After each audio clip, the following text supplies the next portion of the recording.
Can you explain the little Albert experiment? I absolutely can. So in the 1920s, there was this psychologist that was a behaviorist named John Watson, and he was doing a study on classical conditioning. So, and I'll explain what that means based on the study. So, little Albert was a 9-month-old little baby boy, and he would be shown a rat. Okay, first he was shown a rat, and there was no fear response with the rat.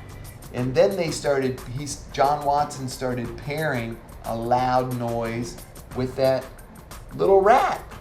And over time, little Albert would be presented with the rat without the loud noise, and now he had this terrible fear response. He would start screaming and crying when he would see the rat.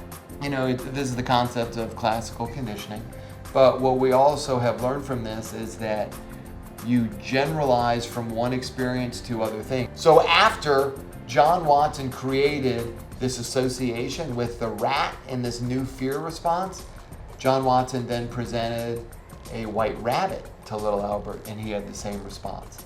And then presented even a Santa Claus beard, and little Albert had the same response. So, and that's called generalization, and that's what happens in life. So it's kind of like if you have anxiety in one situation, you generalize to other situations. Now, the terrible thing about poor little Albert is there was no institutional review board back then about research, and so there was no follow-up either. And he wasn't protected. And he wasn't, you know, because an IRB protects people in studies to make sure if they are taught a fear response or something intrusive, that you then reverse it.